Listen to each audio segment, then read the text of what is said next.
ప్రభువు పేరట మీ అందరికీ షలోం. మార్కు సువార్త 6వ అధ్యాయం చదువుతున్నాను. 42 నుంచి. వారందరూ తిని తృప్తి పొందిన తరువాత మిగిలిన చేపలను రొట్టె ముక్కలను 12 గంపలు ఎత్తిరి. ఆ రొట్టెలు తినిన వారు 5,000 మంది పురుషులు.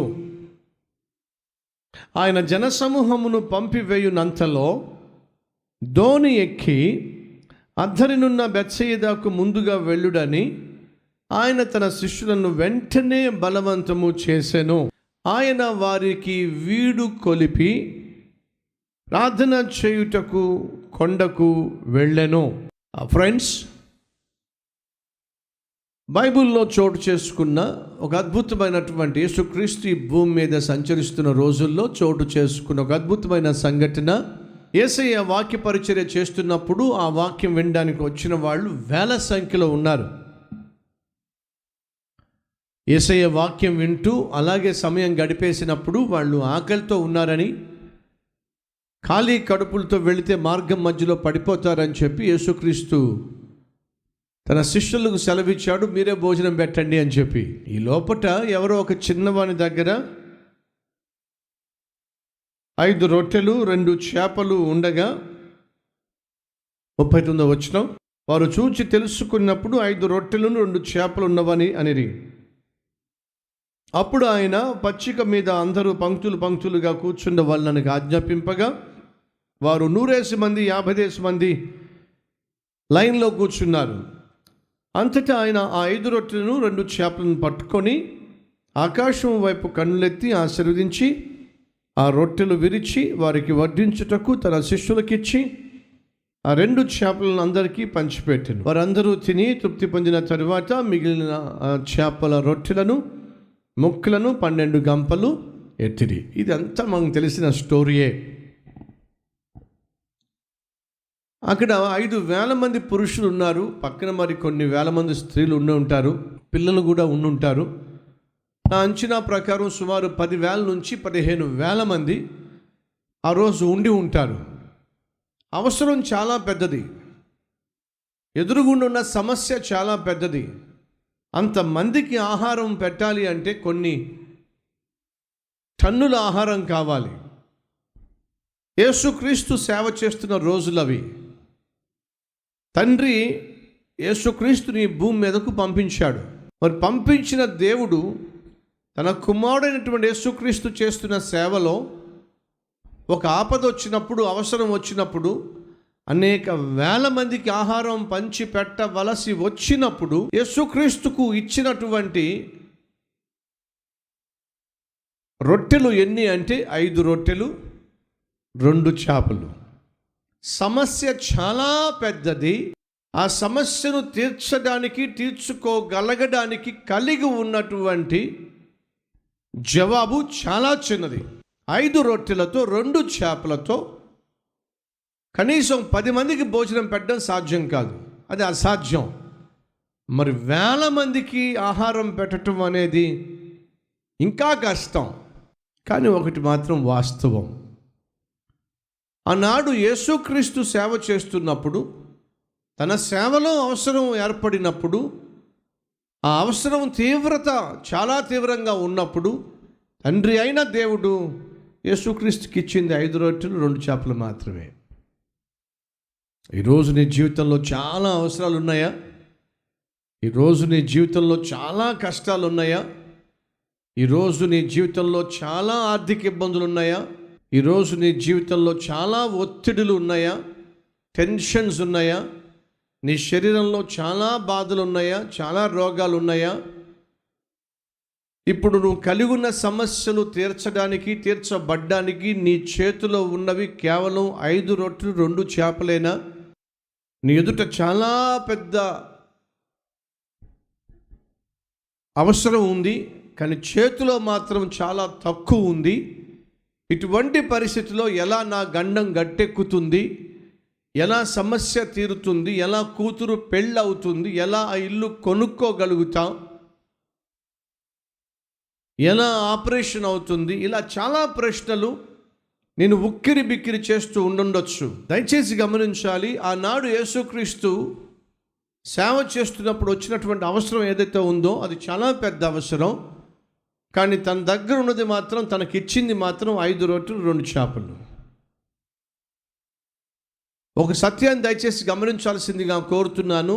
ఆనాడు యేసుక్రీస్తు దగ్గరకు 5 రొట్టెలు 2 చేపలు కాకుండా ఒక 20-30 బండ్లలో రొట్టెలు, ఒక 10 బండ్లలో చేపలు ఎవరైనా తీసుకొచ్చినట్లయితే అప్పుడు యేసుక్రీస్తు అద్భుతం చేయాల్సిన అవసరం లేదు. యేసుక్రీస్తు ఆశ్చర్యకార్యం చేయాల్సిన అవసరం కూడా లేదు. ఈరోజు నువ్వు కోరుకుంటున్నవన్నీ కూడా సమకూడి జరిగిపోతున్నట్లయితే వాస్తవంగా నీకు దేవుడు కూడా అవసరము లేదు. ఈరోజు నీకున్న సమస్య చాలా పెద్దది, కానీ నువ్వు కలుగున్న జవాబు చాలా చిన్నది.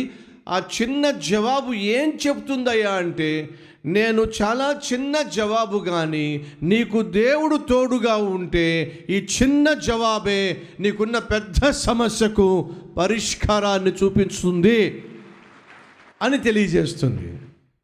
అనగా నీ దగ్గర ఎంతుంది అనేది దేవుడికి అవసరం లేదు. నీ దగ్గర చాలా తక్కువ ఉండొచ్చు, నీ చేతిలో చిల్లి గవ్వయి ఉండొచ్చు, నీ సమస్య చాలా పెద్దది కావచ్చు. నువ్వు ఏమి కలిగి ఉన్నావో దాని మీద దేవుని యొక్క అద్భుతము ఆధారపడి లేదు. నీ హృదయంలో ఆయన పట్ల ఎంత విశ్వాసం కలిగి ఉన్నావో దాని మీదే దేవుడిచ్చే జవాబు ఆధారపడి ఉంది. చాలా సందర్భాల్లో మన దేవుని దగ్గరికి వచ్చి, ప్రభువా 3 లక్షల రూపాయలు ఖర్చు ఉంది, చేతిలో 30,000 రూపాయలు ఉన్నాయి, ఈ 30,000 రూపాయలతో నేను ఏం చేయగలను, ఈ 30,000 రూపాయలతో నేను ఏం చేయగలను, ఈ 30,000 రూపాయలతో నేను ఏం చేయగలను అని నువ్వు దేవుని దగ్గరికి వచ్చి ఏడుస్తున్నావు అనుకో, అది 30,000 రూపాయలు కావచ్చు, 300 రూపాయలు కావచ్చు, 3 రూపాయలు కావచ్చు, అది దేవునికి అప్రస్తుతం. దానివల్ల ఆయనకు వచ్చేటటువంటి మార్పేమీ లేదు. ఎందుకని? నేను ప్రకటిస్తున్న దేవుడు ఈ సమస్త సృష్టిని ఏ ఆధారము లేకుండానే సృష్టించగలిగాడు. ఈ భూమి అంతటిని కూడా దేన్ని ఆధారం చేసుకుని సృష్టించాడు చెప్పండి? ఈ స్టాండ్ నిలబడాలి అంటే దీనికి ఇదిగో ఈ ఆధారం కావాలి, ఈ మైకు ఉండాలంటే ఈ బేస్ కావాలి, నా బైబిల్ పెట్టుకోవాలంటే ఈ టేబుల్ కావాలి. సో ప్రతి మనిషి తాను నిలబడాలన్నా నిలదొక్కుకోవాలన్నా ఒక ఆధారం కావాలి. మీరు ఇంట్లో వంట చేయాలంటే, అన్నం వండాలంటే బియ్యం కావాలి, ఉప్మా చేయాలంటే ఉప్మా రవ్వ కావాలి, ఇడ్లీ చేయాలంటే ఇడ్లీ రవ్వ కావాలి. ఇడ్లీ రవ్వ లేకుండా ఇడ్లీ రాదు, ఉప్మా రవ్వ లేకుండా ఉప్మా కాదు, దోశ పిండి లేకుండా దోశ రాదు,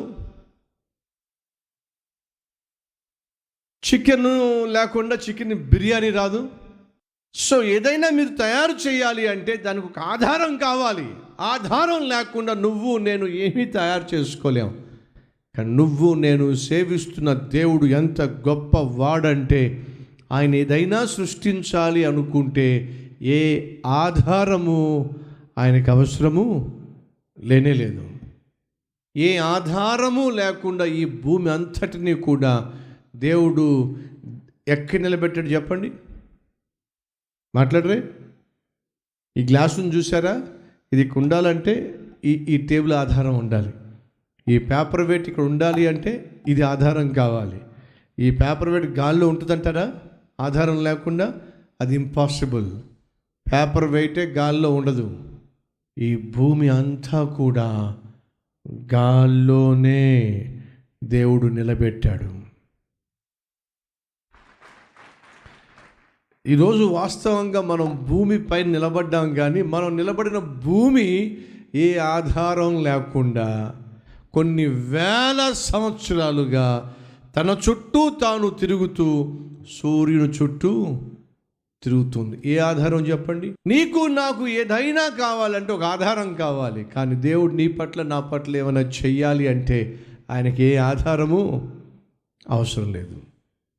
ఈ సత్యాన్ని దయచేసి గమనించండి. ఆనాడు యేసుక్రీస్తు సేవ చేస్తున్నప్పుడు, ఆ సేవలో అవసరం ఏర్పడినప్పుడు తండ్రి అయిన దేవుడు యేసుక్రీస్తు చేతికి 5 రొట్టెలు 2 చేపలు ఇచ్చాడు. అప్పుడు యేసుక్రీస్తు ఏం చేశాడు? ఆ 2 చేపలు 5 రొట్టెలు తీసుకుని, ఏంటి ప్రభువా ఇది, ఏంటి తండ్రి, ఎంతో గొప్ప అవసరం ఉంటే నా చేతిలో 5 రొట్టెలు 2 చేపలు పెట్టావు, ఇది నీకు తగునా, ఇవి మాకు చాలునా, ఏమిటిది అని చెప్పి అన్నాడా? లేదండి. ఆ 5 రొట్టెలు 2 చేపలు తీసుకున్నాడు. వాటిని చేతుల్లో తీసుకొని వాటిని ఆశీర్వదించాడు. ఎప్పుడైతే దేవుని ఆశీర్వాదము 5 రొట్టెల మీదకు దిగి వచ్చానో, ఆ 5 రొట్టెలు 5,000 మంది పురుషులకు ఆశీర్వాదంగా మారిపోయినాయి. నా జీవితంలో నేను గమనిస్తూ ఉంటాను, కొంతమంది సేవకులు చాలా అద్భుతంగా సేవ చేస్తారు, అద్భుతంగా వాక్యాన్ని ప్రకటిస్తారు. అన్ని కోణాల్లో వారిని జాగ్రత్తగా పరిశీలన చేస్తే వాళ్ళ ప్రసంగాలు బాగుంటాయి, వాళ్ళు చెప్పే విధానం బాగుంటుంది, వాళ్ళ రూపురేఖలు బాగుంటాయి, వాళ్ళ అన్నీ బాగుంటాయి. కానీ సంఘంలో మాత్రం ఎటువంటి అభివృద్ధి ఉండదు, సేవలో మాత్రం ఎటువంటి అభివృద్ధి ఉండదు. కారణం ఏమిటి అని ఆలోచన చేస్తే నాకు అనిపిస్తుంది, కారణం ఏమిటయ్యా అంటే వారి మీద దేవుని ఆశీర్వాదము లేదేమో. యాకోబుకు భార్యలు ఉన్నారు, బిడ్డలు ఉన్నారు, ఆస్తిపాస్తులు ఉన్నాయి, గొర్రెలు ఉన్నాయి, బర్రెలు ఉన్నాయి, గాడిదలు ఉన్నాయి, ఒంటెలు ఉన్నాయి, అన్నీ ఉన్నాయి. కానీ యాకోబుకి అర్థమైంది ఏంటో తెలుసా? ఇవన్నీ ఉన్నప్పటికీ నా జీవితం మీద దేవుని ఆశీర్వాదము లేకపోతే ఇవి ఏవి కూడా నాకు ఉపయోగము ఉండనే ఉండదు. కాబట్టి ఆ రాత్రంతా దేవునితో పోరాడాడు. ఏమనంటే, అయ్యా నన్ను నువ్వు ఆశీర్వదిస్తే తప్ప నేను ఇక్కడి నుంచి నేను వెళ్ళనివ్వను. అప్పుడు దేవుడు అంటున్నాడు, నీ పేరేంటి? యాకోబయ్య, మోసగాడిని. అయితే ఇక్కడ నుంచి నీ పేరు యాకోబు కాదు, ఇశ్రాయేలు. దీవించాడండి. ఎంతగా దీవించబడ్డాడో తెలుసా? ఒక వ్యక్తి గొప్ప వ్యక్తి అయితే ఆ వీధిగా అతని పేరు పెడతారు, ఇంకొంచెం గొప్ప వ్యక్తి అయితే ఆ ప్రాంతానికి ఆయన పేరు పెడతారు, ఇంకా గొప్ప వ్యక్తి అయితే ఆ జిల్లాకు ఒక పేరు పెడతారు. కానీ యాకోబును దేవుడు ఎంతగా దీవించాడో తెలుసా? ఇశ్రాయేల్ అనే దేశానికే యాకోబు పేరు పెట్టాల్సి వచ్చిందండి. ఇశ్రాయేలు అంటున్నాను చూసారా, అది ఎవరి పేరు చెప్పండి? యాకోబు పేరండి.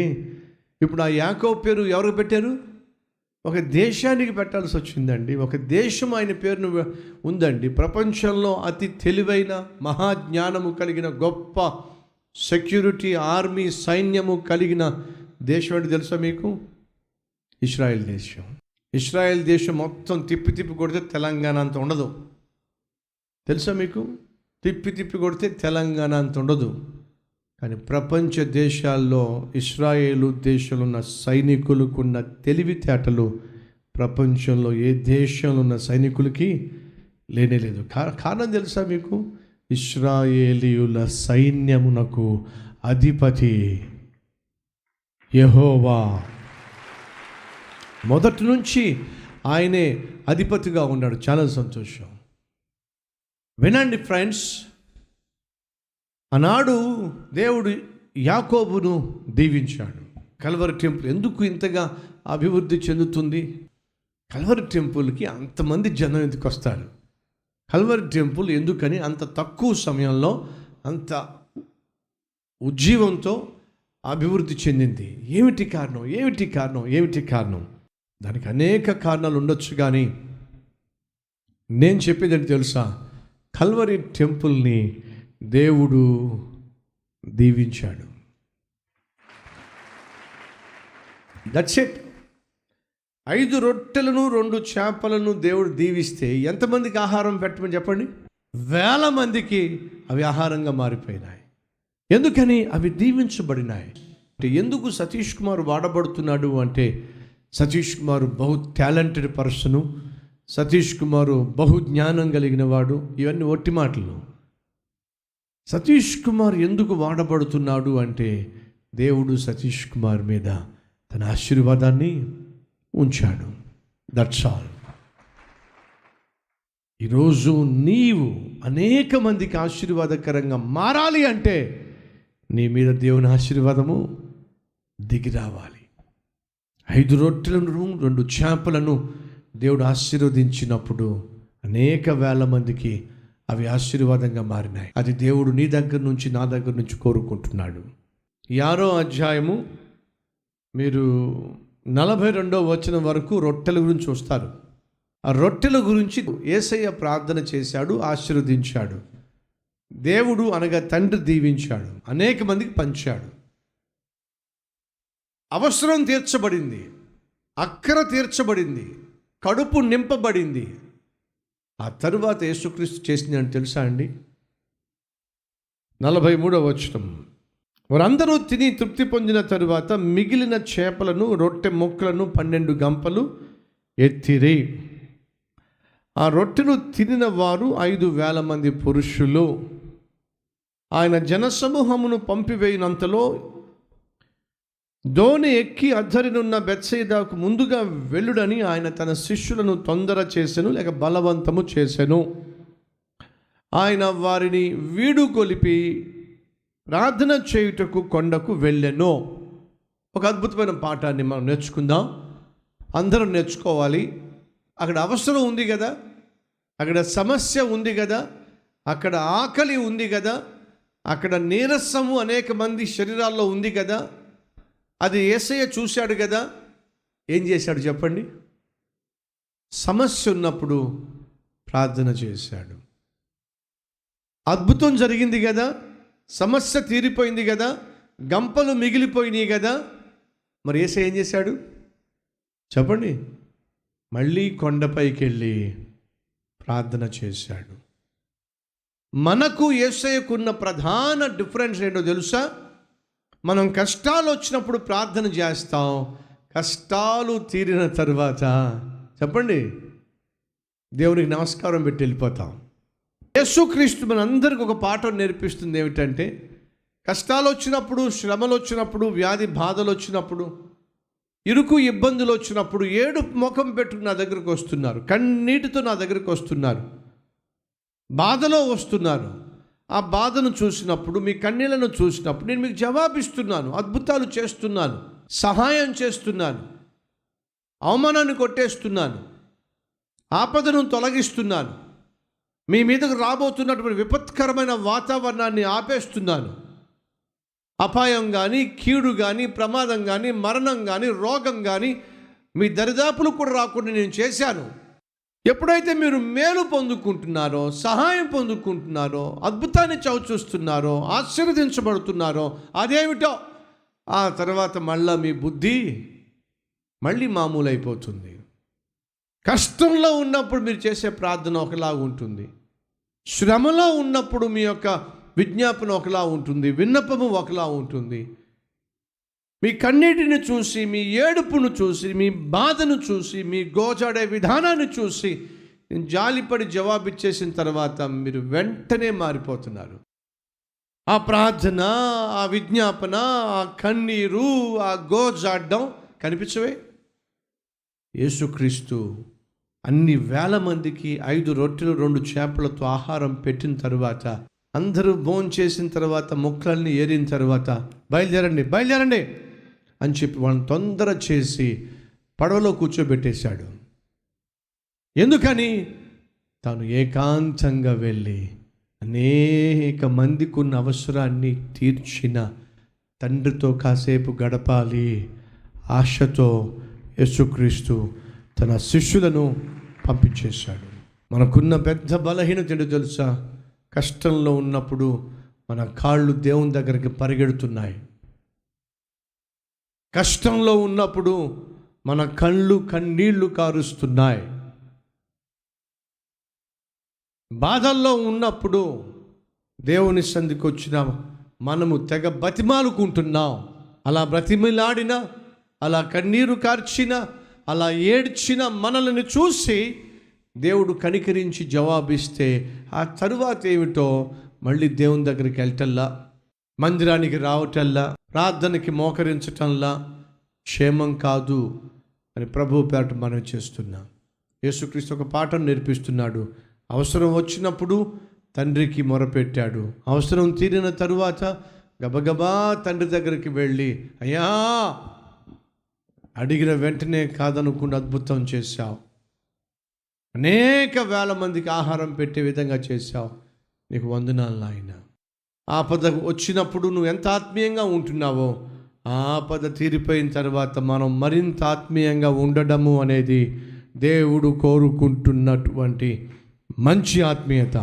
ఈ విషయాన్ని మర్చిపోద్దని ప్రభు పేట మనం చేస్తున్నాను. అలా యేసుక్రీస్తు తన శిష్యులను బలవంతము చేసి వారిని దోణిలో కూర్చోబెట్టి మీరు వెళ్ళండి అని చెప్పి వారిని బలవంతం చేసి పంపించేశాడు. అద్దరికి వెళ్ళండి బలవంతం చేసి పంపించేశాడు. అలా పంపించిన తర్వాత తానేమో ఏకాంతంగా వెళ్ళి కొండపైన ప్రార్థన చేస్తూ ఉన్నాడు. కొన్నిసార్లు అంటే ఎక్కువసార్లు అన్నిటికీ టైం ఉంటుంది, కానీ ప్రార్థనకే టైం ఉండదు. కానీ బహుశా నేను అనుకుంటున్నాను, మనం ప్రార్థనకు సమయాన్ని కేటాయించాలి అంటే యేసుక్రీస్తు ఏం చేశాడు? బైబిల్లో ఉంది, వారిని బలవంతము చేశాను. ఆయన వారిని వీడుగొలిపి అంటే సాగనంపి, బలవంతంగా సాగనంపి బయలుదేరండి, ఇంక బయలుదేరండి, బలవంతంగా వారిని సాగనంపేశాడు. ఎందుకని? వాళ్ళు తనతో ఉండడం కంటే తాను తన తండ్రితో ఉండడము అత్యవసరము అని గ్రహించాడు. కాబట్టి అర్థమవుతుందా? మన చుట్టూ మన బంధువులు ఉండడం కంటే, మన చుట్టూ ఎప్పుడు స్నేహితులు ఉండడం కంటే, మన చుట్టూ ఎప్పుడు క్లాస్మేట్లు ఉండడం కంటే, మన చుట్టూ ఎప్పుడు మనతో ఉద్యోగం చేసేవాళ్ళు ఉండడం కంటే, మనము యేసయ్య దగ్గర ఉండడము అనేది మనకు చాలా చాలా చాలా అవసరము. అది వాస్తవం. యేసుక్రీస్తు తన శిష్యుల్ని బలవంతం చేసి పంపించేశాడు. ఎందుకని? తను తండ్రితో గడపాలి ఆశపడుతున్నాడు కాబట్టి. బహుశా మనం కూడా కొన్నిసార్లు కొన్ని విషయాల్లో మన చుట్టూ ఉన్నటువంటి వాళ్ళని బలవంతం చేసి, సరే వెళ్ళండి, ఏం నాతో హేస్త్రం ఏంటి? ఏం లేదు, ప్రార్థన చేయాలి. నేను ఫోన్ కట్ చేసేస్తున్నాను. ఏంటి సగంలో ఫోన్ కట్ చేస్తున్నావు ఏమిటి? ప్రభువుతో కాసేపు గడపాలి. టీవీ ఆఫ్ చేస్తూ ఏమిటంటే వాళ్ళు టీవీ ఆఫ్ చేసేస్తున్నారు ఏంటి? ప్రార్థన చేస్తే మంచిది. చెప్పగలిగితే ఎంత బాగుంటుంది. టీవీ అంతరాయంగా ఉన్నా దాన్నే చూస్తున్నాం. సెల్ ఫోను దేవునికి అంతరాయంగా ఉన్నా దాన్నే పట్టుకు తిరుగుతున్నాం. ముసలమ్మ ముచ్చట్లు దేవుని సన్నిధికి రాకుండా ఆటంకపడుతున్నా వాటి కోసమే పరుగులు తీస్తున్నాం. అయితే ఈరోజు ఒక సత్యం గ్రహిద్దాం. దేవుని సన్నిధిలో మోకరించడానికి ఏవైతే మనకు అభ్యంతరకరంగాను ఆటంకంగా ఉన్నాయో వాటిని బలవంతంగా మనం దూరం చేయటము మంచిది. యేసుక్రీస్తు తన శిష్యులు బహుగా ప్రేమించాడు. కానీ ఆ శిష్యులు తన దగ్గర ఉండడం వల్ల ఏకాంతంగా తండ్రితో మాట్లాడే అవకాశము అక్కడ లేకుండా పోయింది. కాబట్టి బలవంతంగా పంపించేసి మీరు వెళ్ళిపోండి అనగా ఏకాంతంగా ప్రభుతో గడపడము అనేది అందరి జీవితాల్లో అత్యవసరమైన ఆశీర్వాదం. దాని కొరకు మీరు దేన్నైనా వదిలిపెట్టండి, ఎవరినైనా వదిలిపెట్టండి, ఎవరినైనా దూరంగా పెట్టండి. కానీ యేసయ్యతో గడిపేటటువంటి సమయాన్ని మాత్రం దయచేసి దూరంగా ఉంచకండి. ఇప్పుడు యేసుక్రీస్తు చెప్పినట్టుగా వాళ్ళు పడవలో ప్రయాణం చేస్తున్నారు. అలా పడవలో ప్రయాణం చేస్తున్నప్పుడు జరిగింది ఏంటో తెలుసా? అమాంతంగా గాలి తుఫాను రేగింది. చూద్దాం రండి. 46వ వచనము. ఆయన వారిని వీడుకొలిపి ప్రార్థన చేయుటకు కొండకు వెళ్ళెను. సాయంకాలం అయినప్పుడు ఆ దోణి సముద్రపు ఎక్కడ?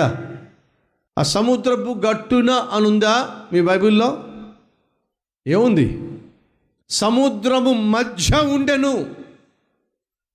ఆయన ఒంటరిగా మెట్ట నుండెను.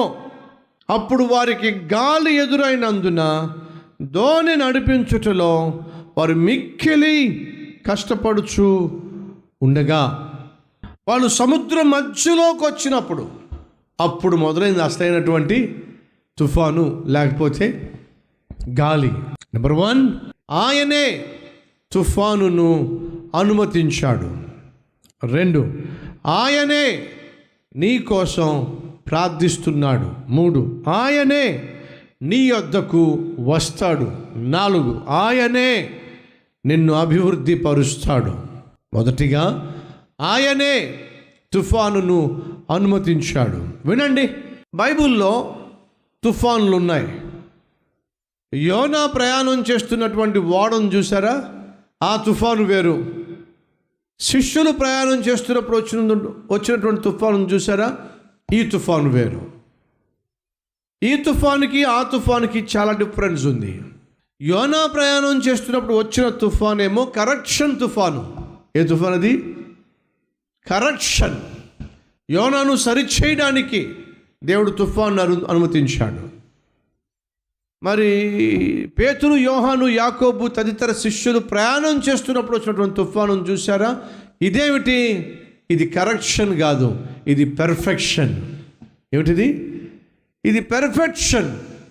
వారిని ఆత్మీయంగా అభివృద్ధి పరచడానికి, విశ్వాసంలో వారిని దృఢపరచడానికి, దేవుని మీద ఆధారపడే విధంగా చేయడానికి దేవుడు అనుమతించినటువంటి తుఫాన్ ఇది. ఎస్ ఫ్రెండ్స్, కొన్నిసార్లు నీ జీవితంలో తుఫాన్లు వస్తాయి. ఆర్థిక తుఫాను కావచ్చు, అనారోగ్య తుఫాను కావచ్చు, నీ వాళ్ళే నిన్ను అపార్థం చేసుకునే తుఫాను కావచ్చు, లేదా బిడ్డల వల్ల వచ్చే తుఫాను కావచ్చు, భర్త వల్ల భార్య వల్ల వచ్చే తుఫాను కావచ్చు, సేవలో సంఘస్థుల వల్ల సంఘ పెద్దల వల్ల వచ్చే తుఫాను కావచ్చు. ఈ రాత్రి ఒకవేళ నువ్వు ఏదైనా తుఫాను గుండా వెళుతున్నట్లయితే ఆ తుఫానుకు 2 కారణాల్లో ఒకటి కావచ్చు. ఒకటి, నువ్వు దేవునికి దూరం అవుతున్నావు కాబట్టి, వాక్యానికి దూరం అవుతున్నావు కాబట్టి, పరిశుద్ధమైన జీవితానికి దూరం అవుతున్నావు కాబట్టి, నిన్ను సరిచేయడానికి, నిన్ను బాగు చేయడానికి, నిన్ను మరలా తన వైపుకు ఆకర్షించుకోవడానికి దేవుడు నీ జీవితంలో తుఫానుని అనుమతించి ఉండొచ్చు. యోనా జీవితంలో దేవుడు అలాంటి తుఫాను అనుమతించాడు. ఆ తుఫాను ఏం చేసింది? యోనాను దేవుని వైపుకు తిప్పింది. ఈరోజు నువ్వు కలిగి ఉన్న సమస్య, కష్టము, ఇరుకు, ఇబ్బంది, వ్యాధి, బాధ, అది ఏదైనా సరే ఈరోజు నువ్వు అనుభవిస్తున్నట్లయితే బహుశా నిన్ను సరిచేయడానికే దేవుడు అనుమతించాడేమో. నువ్వు దేవునికి దూరం అయిపోతున్నావు కాబట్టి, రోజు రోజుకు పాడైపోతున్నావు కాబట్టి, రోజు రోజుకు బలహీనమైపోతున్నావు కాబట్టి, రోజు రోజుకు ప్రార్థనను నిర్లక్ష్యం చేస్తున్నావు కాబట్టి, రోజు రోజుకు ఆత్మీయతను పోగొట్టుకుంటున్నావు కాబట్టి, పాపానికి చేరువైపోతున్నావు కాబట్టి దేవుడు తుఫానుని ఒకవేళ అనుమతించాడేమో. ఆ తుఫాను రావడానికి కారణం ఏమిటంటే నిన్ను చంపేయడానికి కాదో, నిన్ను బాగు చేయడానికి, నిన్ను మార్చడానికి దేవుడు తుఫాన్ని అనుమతించి ఉండొచ్చు. యేసుక్రీస్తు తన శిష్యులను పిలిచి బయలుదేరండి, ఆ పడవలో బయలుదేరండి, అద్దరికి వెళ్ళండి అని పడవ ఎక్కించి బలవంతంగా వాళ్ళని సాగనంపాడు. ఇప్పుడు వాళ్ళు వెళ్తున్న దేవుని చిత్త ప్రకారమే ప్రయాణం చేస్తున్నారు. వారి ప్రయాణం దేవుని చిత్తం, వారు వెళ్తున్న స్థలం దేవుని చిత్తం. యేసుక్రీస్తే సాగనంపాడు. అలా వెళుతున్న సమయంలో గాలి మొదలైంది సముద్రం మీద. నడు సముద్రంలోకి వచ్చిన తర్వాత వారు మిక్కిలి కష్టపడిపోతున్నారు. ఒక్క అడుగు ముందుకెళ్తల్లా, కుడికి వెళ్ళలేకపోతున్నారు, ఎడమకి వెళ్ళలేకపోతున్నారు, ముందుకి వెళ్ళలేకపోతున్నారు, వెనక్కి వెళ్ళలేకపోతున్నారు. వాళ్ళు చిక్కుకుపోయారు, కదలలేని స్థితిలో చిక్కుకుపోయారు. ఏం చేయాలో పాలు పోలేని స్థితిలో చిక్కుకుపోయారు. బ్రతుకుతామా లేదా అనేటటువంటి భయాన్ని పుట్టించే ప్రశ్నలో చిక్కుకుపోయారు. ఉన్నారా మన మధ్య ఎవరైనా? బ్రదర్, నేను భయంకరమైన చిక్కులో ఉన్నాను, భయంకరమైన సమస్యలో ఉన్నాను, భయంకరమైన తుఫాన్లో ఉన్నాను, కాలు తీసి కాలు వేయలేకపోతున్నాను, అడుగు తీసి అడుగు వేయలేకపోతున్నాను, జవాబు వస్తుందని నమ్మకం నాకు కుదరటం లేదు, ఈ భయంకరమైనటువంటి కష్టంలో నుండి, క్లిష్ట పరిస్థితుల్లో నుండి బయటకు వస్తారనే విశ్వాసం నాకు కలగటం లేదు, నా పని అయిపోయింది అనిపిస్తుంది, చావే బెటర్ అనిపిస్తుంది, ఇలాగే చస్తే బెటర్ అనిపిస్తుంది. ఉన్నారా మన మధ్య ఎవరైనా? ఒకవైపు నువ్వు దేవుని బిడ్డగా జీవిస్తున్నా, ఆత్మీయుడిగా జీవిస్తున్నా, దేవుణ్ణి సంతోషపరచడానికి ప్రతి పని చేస్తున్నా, నువ్వు తుఫాన్లో చిక్కుకున్నావా, బాధల్లో చిక్కుకున్నావా, వ్యాధుల్లో చిక్కుకున్నావు, ఒకవైపు సేవలో ఉంటున్నావు, పరిచర్యలో ఉంటున్నావు, సాక్షిగా ఉంటున్నావు, ప్రార్థనాపరుడుగా ఉంటున్నావు, అయినా నీ జీవితంలో పెను తుఫాను నిన్ను ముంచెత్తేస్తున్నట్టుగా కనిపిస్తుందా? అయితే నీకు శుభవార్త.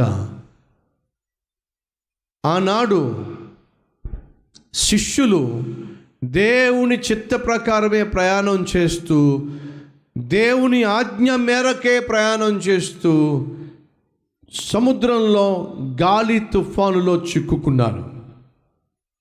ఆ మాట జాగ్రత్తగా వినండి. దేవుని మాట చొప్పున వాళ్ళు ప్రయాణం చేస్తూ తుఫాన్లో చిక్కుకున్నారు. అది వారికి క్షేమం అంటారా, కీడు అంటారా? నన్ను చెప్పనివ్వండి.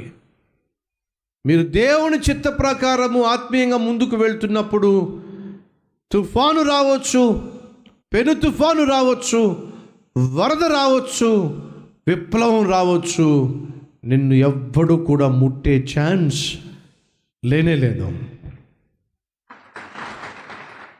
ఎందుకని? దేవుని ప్రమేయముతో, దేవుని యొక్క అనుమతితో, దేవుని యొక్క చిత్తములో నువ్వు ముందుకెళ్తున్నప్పుడు తుఫాను నిన్నేమీ చేయలేదు. ఈరోజు నువ్వు దేవుని బిడ్డగా జీవిస్తూ, ఆత్మీయుడిగా జీవిస్తూ అయినప్పటికీ సమస్యలు గుండా వెళ్తున్నావా? అయితే నీకు శుభవార్త ఏమిటి? అవి నిన్నేమీ చేయలేవు. కానీ అవి ఒకటి చేయగలవు. ఏం చేయగలవు? నీ విశ్వాసాన్ని బలపరచగలవు, నిన్ను దేవునికి మరింత దగ్గరగా చేర్చగలవు, నిన్ను విశ్వాస వీరునిగా మార్చగలవు. ఆ సత్యాన్ని మాత్రం మర్చిపోకండి. నెంబర్ 1, దేవుడే అనుమతించాడు. ఈ రెండూ కూడా యోనాన్నేమో సరిచేయడానికి, శిష్యుల విశ్వాసాన్ని పెంపొందించటానికి, అభివృద్ధి పరచటానికి దేవుడు తుఫాన్ని అనుమతించాడు. 2, తన శిష్యులు తుఫాన్లో చిక్కుకున్నప్పుడు లేదా గాలి లేచి పడవని ముంచేసేటట్టుగా కనిపిస్తున్నప్పుడు యేసుక్రీస్తు ఏం చేస్తున్నాడు చెప్తారా కాస్త? ఆయన కొండ పైన ప్రార్థన చేస్తున్నాడు. యేసుక్రీస్తు సిలువను గెలిచాడు, మరణాన్ని గెలిచాడు, పరలోకానికి వెళ్ళాడు. ఇప్పుడేం చేస్తున్నాడు చెప్పగలరా? తండ్రి కుడి పార్శ్వమున కూర్చొని నీ కొరకు నా కొరకు విజ్ఞాపన చేస్తున్నాడు. మన దేవుడు మన కొరకు, నీ కొరకు, నా కొరకు విజ్ఞాపన చేస్తున్నాడు. తండ్రికి విజ్ఞాపన చేస్తున్నాడు. మొదటిగా ఆయనే తుఫాన్ని అనుమతించాడు. 2, ఆయనే నీ తరఫున నా తరఫున ప్రార్థన చేస్తున్నాడు. 3, ఆయనే నీ యొద్దకు వస్తాడు. శిష్యులందరూ కూడా పడవలో వెళ్ళిపోతున్నారు, కానీ ఆ పడవ చిక్కుకుంది, సముద్రం మధ్యలో చిక్కుకుంది. నేను నా కుటుంబము ఇశ్రాయేల్ దేశానికి వెళ్ళాం. గలిలయ సముద్ర తీరాన్ని ఆనుకొని హోటల్స్ ఉన్నాయి. ఆ హోటల్లో ఉన్నాం. మా కళ్ళ ముందే గలిలయ సముద్రం కనిపిస్తూ ఉంది. మీరు ఎలా కనిపిస్తున్నారో అలాగే కిటికీలోంచి చూస్తే మా కళ్ళ ముందు గలిలయ సముద్రం కనిపిస్తూ ఉంది. ప్రశాంతంగా ఉంది. సముద్రం అంటే మీరు ఇది బంగాళాఖాతం అనుకోకండి. అది వాస్తవంగా ఒక పెద్ద లేక్లా ఉంటుంది. అందుకే కెన్నే సరస్సు అని చెప్పి కూడా మనం చూస్తాం. అదొక పెద్ద సరస్సులా ఉంటుంది, కొన్ని కిలోమీటర్లు సరస్సులాగా ఉంటుంది. దాన్ని చిన్న సముద్రంగా పిలిచారు, గలిలయ సముద్రం అని చెప్పి. వాస్తవంగా ఇటు నుంచి చూస్తూ ఉంటే దూరం నుంచి అటువైపు కనిపిస్తూ ఉంటుంది, రైట్? అయితే వినండి, పెద్ద పెద్ద కెరటాలు వచ్చేసి మనం ఒకవేళ ఒడ్డున నిలబడ్డాం అనుకోండి, మనం చూసేటటువంటి సముద్రపు కెరటాలు గలిలయ సముద్రంలో కనిపించవు. సో నా చిన్న కుమారుడు, డాడీ మీరు గలిలయ సముద్రాన్ని చూస్తున్నారా? చూస్తున్నాను. పెద్ద పెద్ద కెరటాలు ఏం రావట్లేదు కదా, చాలా పీస్ఫుల్గా, చాలా ప్రశాంతంగా ఉంది కదా. మరి బైబిల్లో శిష్యులు ప్రయాణం చేస్తున్నప్పుడు పడవ మునిగిపోయేంత ప్రమాదం వచ్చేసింది, గాలి వచ్చేసింది, మునిగిపోయేటటువంటి పరిస్థితి వచ్చేసింది అని చెప్పి మీరు చెప్తూ ఉంటారు కదా. మరి చూస్తుంటేనేమో ఆ వాతావరణం ఏం కనిపించట్లేదు కదా అని అంటే నమ్మండి, నాకు కూడా డౌట్ వచ్చింది. కరెక్టే కదా. శిష్యులతో పడవలో వెళ్తున్నప్పుడు గాలి భయంకరంగా ఎదురొచ్చేసి ప్రాణం పోయేద పరిస్థితి వచ్చేసింది కదా. మరి చూస్తూ ఉంటే ప్రశాంతంగా ఉంది, మరి ఏంటి సంగతి అని ఆలోచిస్తూ ఆ హోటల్లోంచి బయటకు వచ్చి కపెర్నహూము అంటే పేతురు అత్తగారి యొక్క ఊరు. ఆ కపెర్నహూము కూడా సముద్రం ఒడ్డునే ఉంటుంది. ఆ కపెర్నహూము అనేటువంటి ప్రాంతానికి వెళ్ళి సముద్రం గట్టు దగ్గర చక్కగా నేను ఫ్యామిలీ నిలబడి ఉంటే ఒక పడవ వస్తూ ఉంది. పడవను చూస్తూ ఉంటే ఏమైందో తెలియదండి, ఆ పడవ కాస్త బోల్తా పడింది. ఆ పడవలో ఉన్న వాళ్ళకి ఆ లైఫ్ జాకెట్స్ ఉన్నాయి. వాళ్ళేమో నీళ్ళల్లో పడిపోయి సైకిల్ చేస్తా ఉన్నారు. ఈ లోపల మరికొంతమంది వెళ్ళి పాపం మునిగిపోతున్న వాళ్ళందరినీ కాపాడారు. ఏమైంది అంటే గాలి తాకిడికి తట్టుకోలేక పడవ బోల్తా పడింది. రాత్రి మాకు వచ్చిన ప్రశ్నకు పగలే తెలిసిపోయింది జవాబు. నవ్వుకున్నాం మేము. అరే రాత్రి కదా మనం అనుకున్నాం ఈ గలిలీ సముద్రంలో గాలి ఏమిటని చెప్పి అనుకున్నాం. పొద్దున్నే కళ్ళ ముందే పడవ బోల్తా పడిపోయింది. ఎస్, ఈరోజు బైబిల్లో నీకేదైనా ప్రశ్న ఉండొచ్చు, కానీ అదే బైబిల్ ఒకరోజు నీకు జవాబు కూడా ఇస్తుంది. కాబట్టి ఏదైనా ప్రశ్న వస్తే దేవుణ్ణి అనుమానించవద్దు, వాక్యాన్ని అనుమానించవద్దు. ఎందుకని? నీకు అనుభవం లేదు కాబట్టి, నువ్వు ఇంకా పూర్తిగా నేర్చుకోలేదు కాబట్టి ఆ ప్రశ్నగా ఉంది. కానీ నువ్వు ఓపికతో దేవుని పట్ల విశ్వాసంతో ముందుకెళ్ళినట్లయితే నీ జీవితంలో నువ్వు ఎదుర్కొనే ప్రతి ప్రశ్నకు దేవుడు జవాబిస్తాడు, అందులో సందేహం లేదు. ఇప్పుడు గాలి తుఫాన్ ఎదుర్కొంటున్నారు ఎవరు? శిష్యులు ఎదుర్కొంటున్నారు. ఏమి చేసి ఎదుర్కొంటున్నారు? దేవుని చిత్తము చేసి ఎదుర్కొంటున్నారు. దేవుని చిత్తము చేసే వారికి సమస్యలు వస్తాయా? ఎస్. నీతిగా నిజాయితీగా జీవించే వారికి కష్టాలు వస్తాయా? ఎస్. దేవుణ్ణి బహుగా ప్రేమించే వారికి అనారోగ్యం వస్తుందా? ఎస్. దేవుణ్ణి మనసారా ప్రేమించేటటువంటి వారికి ఆపదలు వస్తాయా? అపాయం వస్తుందా? ఎస్. దేవుని సన్నిధిని బహుగా ప్రేమించిన దానియేలుని తీసుకెళ్లి సింహాల బోన్లో వేశారు. ఆపద రాలేదా? దేవుని కోసం రోషంగా జీవించి షద్రక్ మెషక్ అబేద్నెగోను తీసుకెళ్లి ఫర్నెస్లో పడేశారు, అగ్నిగుండంలో పడేశారు. ఆపద రాలేదా? పాపము చెయ్యను అని చెప్పి ఖచ్చితంగా చెప్పేసినటువంటి యోసేపుని తీసుకెళ్ళి చెరసాల్లో వేయలేదా? ఆపద వచ్చింది.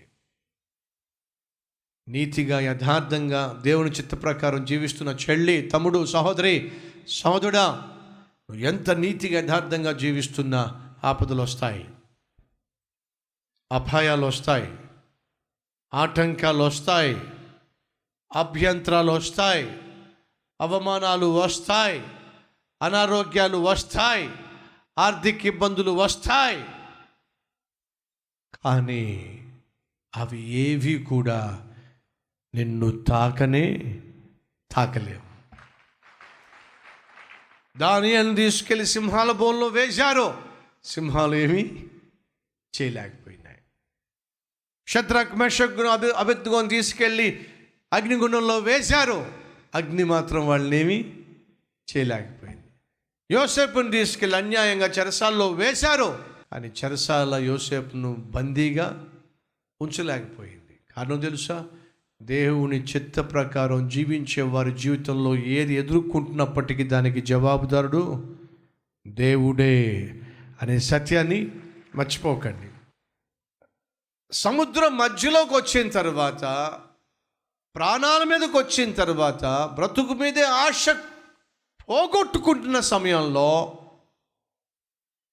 ఒకవేళ నేను అక్కడ ఉంటే మాత్రం ఖచ్చితంగా పేతురుతోనో యోహానుతోనో అనేవాడిని. అందరూ పొలోమంటూ వచ్చి పడవలో కూర్చోకుండా ఒకళ్ళిద్దరన్నా గట్టు దగ్గర ఉన్నట్లయితే యేసుక్రీస్తును కూడా వేసుకొచ్చేవాళ్ళం. అందరం ఈ పడవలోకి వచ్చేసాం. ఇప్పుడు యేసుక్రీస్తు రావాలి, వెనకాల రావాలి, సముద్రాన్ని ఆపాలి అంటే ఎవరో ఒకరు తీసుకురావాలిగా యేసుక్రీస్తుని. కనీసం ఒకళ్ళో ఇద్దరో ఉండి గట్టు దగ్గర ఉండి మరొక పడవలో యేసయ్యని తీసుకొస్తే వెనకాల మనకున్న సమస్యకి ఏదైనా పరిష్కారం ఉండేది. అందరం వచ్చేసాం. ఇప్పుడు యేసుక్రీస్తు వచ్చే ఛాన్స్ ఉందా? లేదు. తీసుకొచ్చే నాదుడు ఉన్నాడా? లేడు. మరి యేసుక్రీస్తు వచ్చే ఛాన్స్ లేదు, తీసుకొచ్చే నాదుడు లేడు. కాబట్టి ఇప్పుడు మనకున్న పరిస్థితిని బట్టి నిలువున మనం సముద్రంలో మునిగిపోవడం తప్ప వేరే ఛాన్స్ లేదు. యేసుక్రీస్తు వచ్చే ఛాన్స్ కూడా లేదు, ఎందుకంటే తెచ్చే శిష్యులు అక్కడ లేరు కాబట్టి ఇప్పుడు మనకున్న సమస్యకు పరిష్కారము కనుచూపు మేరల్లో కనిపించటం లేదు. నాకున్నటువంటి ఈ సమస్యకు జవాబు దొరుకుతుంది అనే నమ్మకం నాకు కుదరటం లేదు. కనుచూపు మేరల్లో నేను జవాబు పొందుకోగలుగుతాను అనేటటువంటి నమ్మకం నాకు కుదరటం లేదు. ఎందుకంటే ఏ విధంగానూ ఆ జవాబు వచ్చేటటువంటి సోర్సెస్ కనిపించటం లేదు. ఆర్థికంగా సమస్యలు ఉన్నాయి, ఎలా తీరుతుంది? కనిపించట్లేదు నాకు మార్గం. పెళ్ళిడొచ్చిన అమ్మాయి ఉంది, ఎలా పెళ్ళి అవుతుంది? కనిపించటల్లా మార్గం. ఎన్నో మందులు వాడుతున్నాను, రోగం మాత్రం కుదరటల్లా, కనిపించటల్లా ఆరోగ్యం. ఎవరైనా మన మధ్య ఉన్నారా? నువ్వు కలిగి ఉన్న సమస్యకు పరిష్కారం కనిపించక సతమతమైపోతున్న వాళ్ళు ఎవరైనా ఉన్నారా? అయితే వినండి, ఆనాడు యేసుక్రీస్తు చెప్పినట్టుగా చేస్తూ వెళ్తున్నటువంటి శిష్యులు అదే పరిస్థితి ఎదుర్కొన్నారు. వాళ్ళు సముద్రం నది మధ్యలోకి వచ్చేసిన తర్వాత గాలి భయంకరంగా ఎదురవడం వల్ల వాళ్ళు ముందుకు వెళ్ళలేక వెనక్కి రాలేక ఇరుక్కొని పోయారు. యేసుక్రీస్తు వస్తాడా? వచ్చే ఛాన్స్ లేదు. ఎవరైనా తీసుకొస్తారా? తెచ్చే ఛాన్స్ లేదు. ఇప్పుడు మన పరిష్కారం ఏమిటి? సమస్యకు పరిష్కారం ఏమిటి? మునిగిపోవడమే అని వాళ్ళు ఎంతో కొంత నిరాశ నిస్పృహకు వచ్చేసినప్పుడు యేసుక్రీస్తుని గూర్చి బైబిల్ ఏమో తెలుసా? ఆయన కొండపై నుండి తన శిష్యులను చూచెను అని బైబిల్లో ఉంది. ఎవరు చూశారట? ఎవరు చూశారు? చూడండి, 48వ వచనం. ఆయన ఒంటరిగా మెట్ట నుండెను. అప్పుడు వారికి గాలి ఎదురైనందున దోణి నడిపించుటలో వారు మిక్కిలి కష్టపడుచుండగా,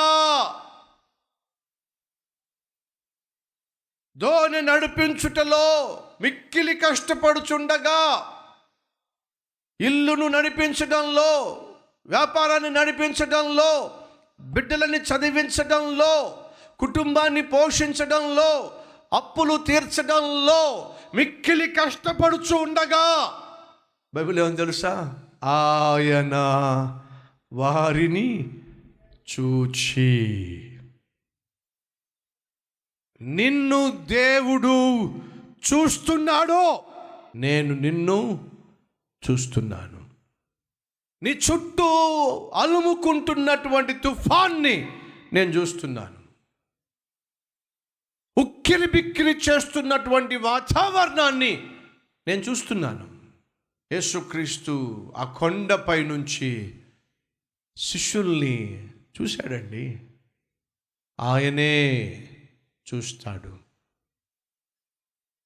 ఆయనే అనుమతిస్తాడు, ఆయనే ప్రార్థిస్తాడు, ఆయనే చూస్తాడు. ఎప్పుడైతే తన శిష్యులు ఇక మా పని అయిపోయింది అని నిరుత్సాహ నిస్పృహలో చేరిపోయారో, యేసుక్రీస్తు వచ్చేసాడో.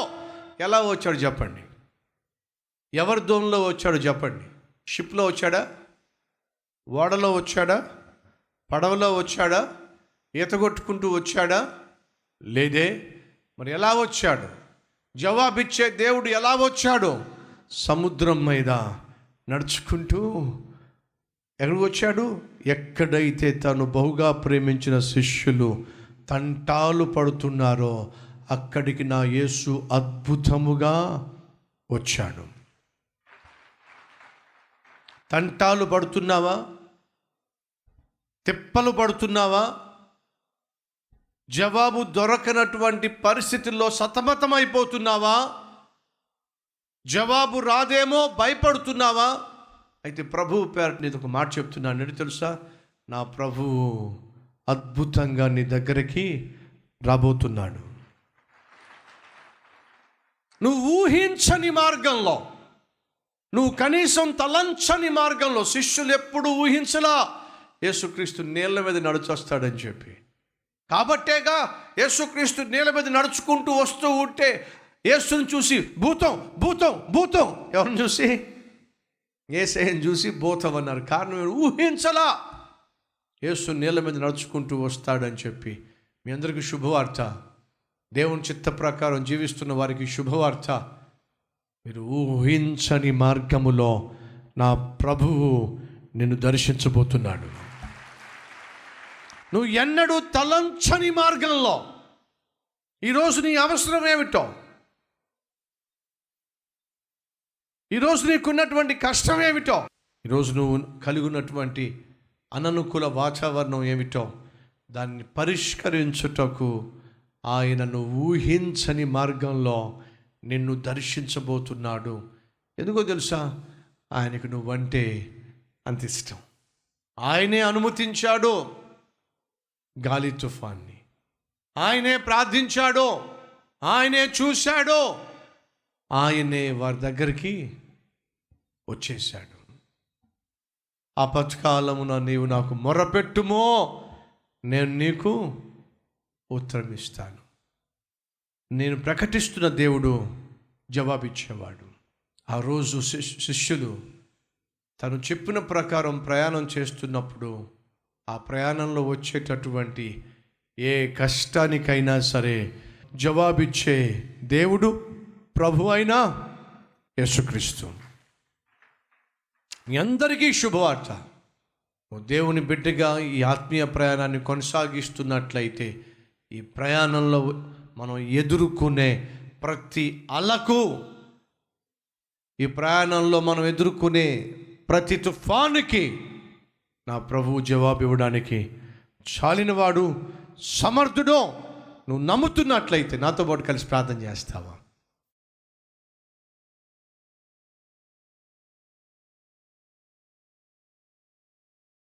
నీవే పెను తుఫాన్ని అనుమతించావు, గాలిని అనుమతించావు. అలాగే మేము తప్పిపోకూడదని నువ్వే ప్రార్థన చేస్తూ ఉన్నావు. నువ్వే దిగొచ్చావు, నువ్వే పెను తుఫాన్ని అణిచివేశావు, నీ శిష్యులను చేర్చాల్సిన గమ్యానికి చేర్చావు. అయ్యా, అదే రీతిగా మా చుట్టూ ఉన్నటువంటి అననుకూల వాతావరణాన్ని అణిచివేయండి. ఏదైతే మాకు నెమ్మది లేకుండా చేస్తుందో, భయాన్ని పుట్టిస్తుందో, నిద్ర పట్టకుండా చేస్తుందో, సహించకుండా తిన్నది సహించకుండా చేస్తుందో, దాన్ని అణిచివేయి నాయనా, అణిచివేయి ప్రభువా. చేరుకోవలసిన గమ్యానికి మమ్మను చేర్చున్నాయన. నీకే సమస్త మహిమ ఘనత ప్రభావములు చెల్లిస్తూ యేసు నామం పేరట వేడుకుంటున్నాం తండ్రి.